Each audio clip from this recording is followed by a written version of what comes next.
My name is Adi, and I'm here with Neil, and we were product managers at Microsoft and Google, and today's talk is going to be about automating a lot of customer support and some of the learnings that we had from our big tech jobs. So our backgrounds are that we went to Cornell and Harvard, we worked at Microsoft and Google, and the biggest thing that we did over the last 6-7 years was we wrote 3 best-selling books in the tech strategy space. These books, the biggest one was called Swipe to Unlock. It sold over 200,000 copies. In aggregate, our books have been translated into 14 languages. And so we spent a lot of time going to these conferences. This is our third or fourth conference here that we've seen the evolution of a lot of these customer support companies. And so we had a lot of insights from our time at Microsoft. We even built some of this software for our own last business. Along with the books, we made a 5 million ARR courses business where we taught product managers and engineers corporate training to upskill them. So some of the insights that we're going to talk to you about today are things that we draw upon our prior experiences from our companies, and then show you the forward-looking vision on what's to come with a lot of these AI advancements that we see with LLMs and some of the newer technologies. All right, here we good? Yep. All right, cool. All right, so so as Adi mentioned, our last business is 5 million ARR. We got from that 0 to that in 18 months. And the single biggest thing stopping us from scaling, stop me from this before, was just the sheer volume of customer support. Like we got like 300 messages a day, and there's like 3 of us, right? That was a good day. And that was the single biggest thing stopping us, right? And this isn't just a thing in the micro. So at Google, what happened was I went to the hardware, right? And we had a dashboard for every time a customer support ticket got escalated to engineering because like the first line guys couldn't handle it. I calculated it cost us $10,000 for every single ticket that got escalated to engineering in terms of wasted engineering time, right? And you do the math, and I think we were burning like $10 million of like wasted engineering money on tickets that got escalated. The problem was that like the engineers come to get mad, right? Because it's like every single thing was the exact same. I've answered this question 30 times before, Neil. Why do I have to answer it again and waste like 4 hours of my life on it, right? And here's the thing, right? Like it was like 1/100th of Google, and we were burning like $10 million a year on unnecessary effort, right? For like customer support things that could have been automated, didn't have to be escalated. So it's a very clearly a problem, right? And from one of our businesses, we fly to we talk to SAP, Sage, or Salesforce, right? And I talk to the product VPs and all, and they all say the exact same thing. They're like, I cannot tell you how much money I have burned on customer support things that I could have answered already that have been answered before. So that's a big thing. Okay, so here's the thing, right? So about 5 years ago, I'm at a conference, and this big tech CEO, right? I'm not gonna say which one, but he's like, all right, by 2022, 90% of all customer support conversations are gonna be handled completely by robots, no humans involved. So last time I checked is 2023, and that is not the case. So the question is like, why? Why have we not removed humans from the loop entirely? Why do we still need humans, or why haven't chatbots and automations gotten to where we want them to be? That's the question that we're going to be trying to answer today. So here's one thing that people have done, right? For years we've been able to do like very hacky automations. Anyone done Gmail filters? Anyone have really, really nasty Gmail filters set up? Yeah. So, all right, so we have one customer, right? I'll tell you this. So he wanted to automate some of his stuff, right? And Gmail does not have automations built in. So what he would do is he would set up like 3,000 word filters to like auto triage emails. So literally, this Gmail filters on exact matches. So he would say, if message includes discount code or coupon code or discount code with an S, or holiday discount, or gift code, or any of these like 100 things, that would auto send a certain email, right? And then some person will email him and say, hey, I don't want a discount code, just tell me what your product does. And then you auto email this guy the discount code to him, right? The customer gets mad. So this guy told me, like, hey, I cannot tell you how many customers have like churned that I've lost because of these like very, very flaky automations. So that's a problem. Another guy told me today, I talked to someone yesterday, and he said, okay, this one vendor came to me and said, I can automate some of your customer support, but it'll take 200 hours of manual work to set it up, plus their implementation fee, which is like something like 5-6 figures. And I said, okay, I did the math. Even if I did this whole automation thing, it would not save me 200 hours of work over 5 years. So it does not make monetary or time sense to do these automations. So this kind of rules-based automation that we've had for years, it just isn't cutting it, right? And so hopefully, the hope is that with AI we can do something about it. But I think the problem is we're not there yet. I don't think we have a good solution for it. And I think let's talk about why that is. Okay, so we all know ChatGPT came out last year, right?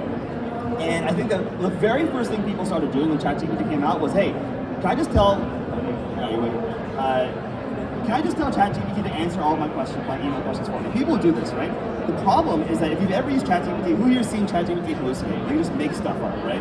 Yeah. So like, one guy told me, he's like, hey, yeah, ChatGPT telling customers a product that we didn't have. It gave them coupon codes that didn't exist, and it told a customer, you don't have an account with us, and this guy's been with us for like 5 years, right? So ChatGPT by itself, it cannot do very much. Like, it's very eloquent, right? Like, it's good at writing stuff. But the joke in Silicon Valley is that ChatGPT is kind of like a 19-year-old debate student, where like they're very confident, very eloquent, but they don't actually know anything, right? That's the problem.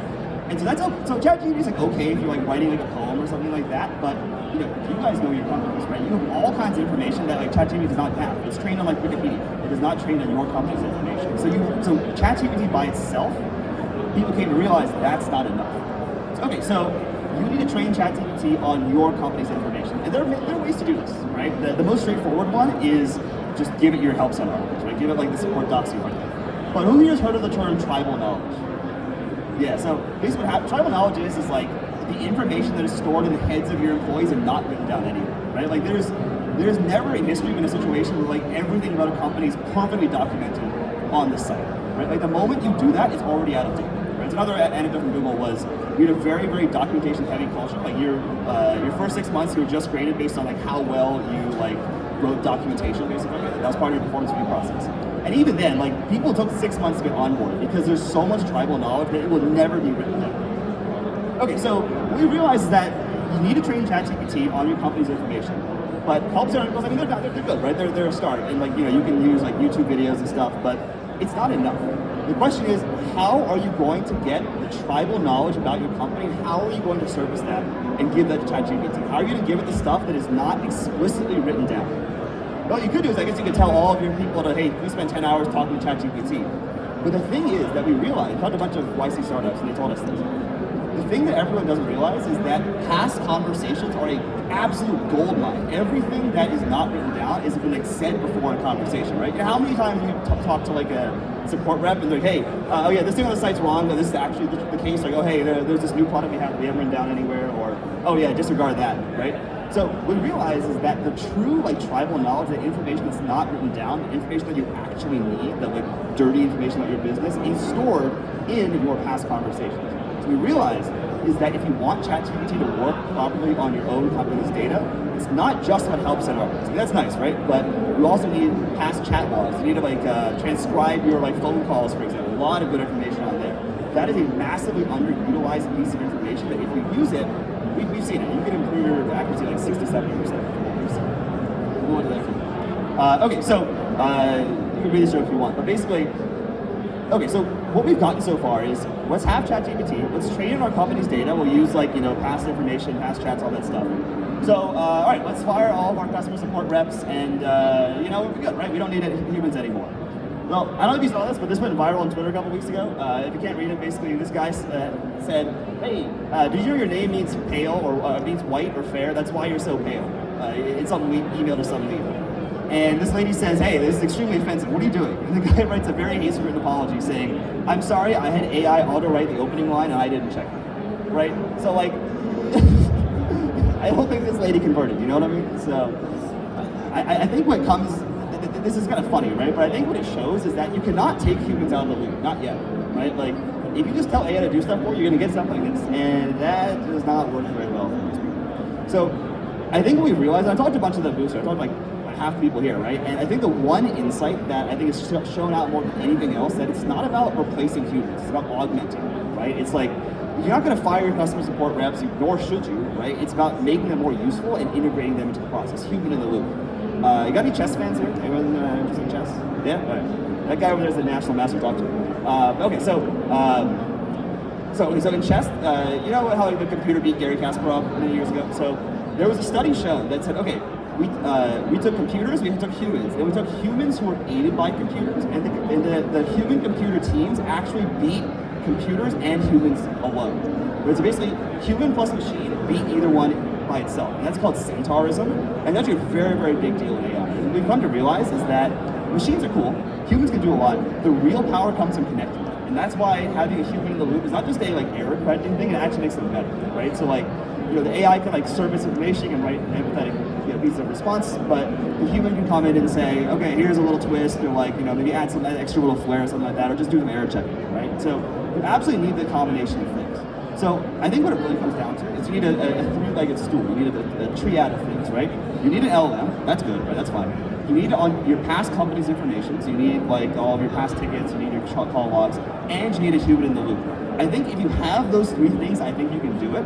I think the problem is that I don't think we've always put those things together yet, and I think that's what we're missing, right? If we can put together, have the machine, have the human in the loop, I think we should maybe.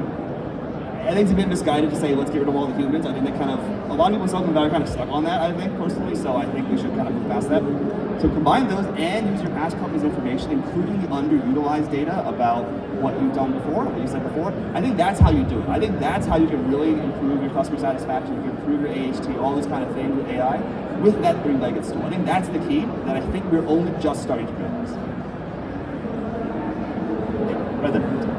And so, like Neil said, if you combine your data set with the LLM, with a human, that's what we're trying to build. So 6 months ago, Neil and I quit our jobs at Google and Microsoft to found Fiverr AI. And that's our mission. Our goal is to basically work with all of you guys, that's why we're here, and figure out how we can plug and play into the existing systems that you have. Whether you're using legacy enterprise software, whether you're using different software for ticketing, email, chatbots, call center software, we can build custom integrations to be able to ingest all of that data, create a central knowledge brain that you can take regardless of which horizontal player you're working with, and that'll improve over time. So effectively, in one line, what we do is we make it so that your customer support team never has to answer the same question twice. And so, with all of these things, if you go to the next slide, the way we think about this philosophy is, how many of you heard of Maslow's pyramid of like human needs? We have an equivalent for support. And so for support, we see, like, just by talking to a lot of the companies right now, people are on level 1 or level 2. They have a bunch of help desk articles, they have a bunch of these macros or filters that they've made. And what we're starting to see, like everyone here, 6 months ago when we came here, no one had ChatGPT integrated. Now people do. So we're getting towards level 3 now. But when you're able to put all these things together, you start to go to the higher levels of actualization. And the core insight here is that when you're doing support, if someone is coming to you actively angry because they have an issue and you're trying to solve them, what's going to happen to that CSAT score or that NPS score? The best you can do is take them from an angry customer and make them, walk away calm. That's like a really good case. But imagine a world in which you could proactively reach out to customers before they even faced a problem. Your AI and some other technologies on the website are able to identify the issue a customer is going to have. You loop in a human support agent to remediate the issue, and then you call or text the customer and say, hey, look, we detected this issue that you were going to have, we fixed it, and this is what you need to do to avoid it in the future. That is how you get to a 90% plus NPS or CSAT score, and that's the future where you can do proactive support with human in the loop, and that's what we're building towards. So because of that, we left our jobs, we were doing some of this work at Microsoft and Google. We have we were very fortunate enough, our founding engineer used to run semantic search at an enterprise semantic search company. He ran like a 10-person team. He wrote custom models and embedding search algorithms for us that we put to use on top of GPT-4, on top of some of the latest LLM technologies. And now we have over a dozen businesses using our platform. We raised that valuation's a little out of date. We raised at a 15 million valuation from some of the top Silicon Valley investors, and now we're looking to partner with people here who are running service desks, who are consultants, who are doing BPO automations, and we just want to get our goal is to get to 30 by end of month. We have maybe 3 slots left right now after this conference, so we're really excited to talk to all of you. Come talk to us after the talk, and we'll leave the last 5-10 minutes for questions. Thank you for your time.